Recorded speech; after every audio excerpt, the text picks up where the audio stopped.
Over to West Ham, Pete.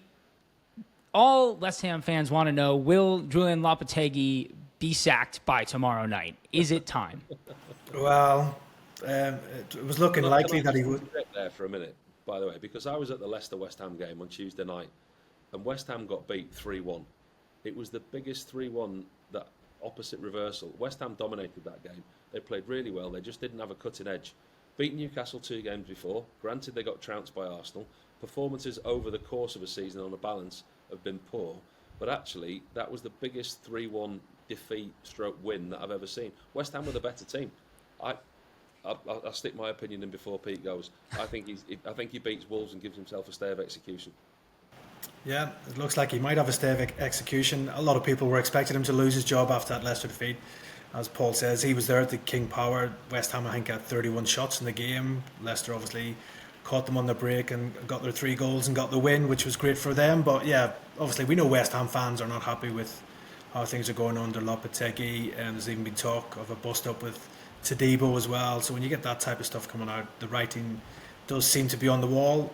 I expected Lopetegui to go this week. I just think 4 wins out of 14 Premier League games just isn't good enough, especially after the money that West Ham invested in the playing squad in the summer. And I just think the fans have had enough. They were singing "You're getting sacked in the morning" too, Lopetegui on Tuesday nights. But it does look like we're going to have, as you talked about earlier, Paul, El Sacchio on Monday night with West Ham at home to Wolves. So probably whoever loses that game between the two clubs, whether it's Lopetegui or Gary O'Neill, will probably end up losing their job.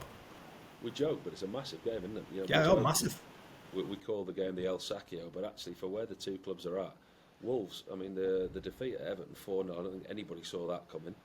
Home defeat against Bournemouth 4-2, 3 penalties, but then they go to Fulham and stick 4 past Fulham and win. The unpredictability of Wolves is there for all to see. West Ham, though, I do think there's a performance in there. That I think that Newcastle job probably saved his job a little bit. Arsenal job not season defining. Leicester away, they played okay without getting a result. But I think this game against Wolves on Monday night for Lopetegui is huge. Yeah, another big thing. Fulkrug is finally back as well, and he got off the mark. Got his goal. Yeah, Got his goal against Leicester, so maybe he could be the answer to Lopetegui's problems and become a regular goal scorer. But yeah, massive game on Monday night.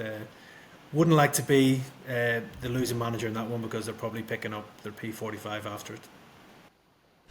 And Pete, is Graham Potter the favorite to take that job? Obviously, Massimiliano Allegri has also been now linked to the job a little bit, but Graham Potter, is that who's going to be next in the door if and when Lopetegui loses his job? Yeah, I think my understanding is that Potter is the clear front runner to replace Lopetegui if he does end up losing his job at the London Stadium. There has been interest in Allegri. I believe there has been a meeting held with the former Juventus manager as well. I just think it's a very expensive deal to do. He was on bundles at Juventus and he's still getting paid as part of his severance there, so I don't think he's in any mad rush to take up a job as well. So I think ideally for Allegri, he would prefer to maybe take over a club at the start of the season so he can have a full pre-season and everything else and work on things. But it does seem he is keen on a move to the Premier League. Obviously he's had these initial talks with West Ham. He's learning English, so it does seem like he is keen to make that move to the Premier League sooner rather than later, but I'm not sure he would take this West Ham job midway through the season if Lopetegui does end up losing his job in the very near future. The thing for West Ham is, though, we talk about the board giving managers time. They just don't like to sack managers that are in contract. They're going to cost them money, and they don't like paying compensation for other managers. So I think for West Ham's point of view, for Lopetegui, the contract that he's on, it's going to be a hefty fee to pay him up, and they're certainly not going to go and look at a manager that they're going to have to pay compensation for and another heavy wage bill for a manager. So I think if West Ham do part companies with Lopetegui, it's going to be somebody who's out of work, isn't it? Yeah. Oh yeah, for sure. That'll definitely be the remit, I think, for West Ham. If they have to sack Lopetegui, it'll be a manager who's currently out of work, and obviously Allegri and Graham Potter both fit the bill, and maybe Potter with his Premier League experience probably just might have the nod over the Italian. And Paul, we just spoke about Kelleher with Liverpool, but do you think he could be West Ham's new goalkeeper next year? Could they bring him in? Would that be a good fit for him to move to West Ham? Is that the right size club and situation for Kelleher? It's the right size club. Whether they need him or not is another thing. Whether the money's best spent in other areas. Kelleher needs to go on to be a number one, and he knows that in his situation. Excuse me. For a goalkeeper of his age and his quality, what he's doing at Liverpool, he's not going to want to move somewhere else and be vying for a number one spot.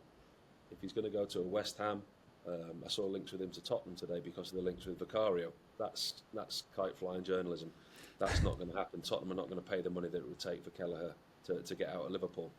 The important thing is here, it's you look at the value of the player, but actually you look at what the player wants in this situation.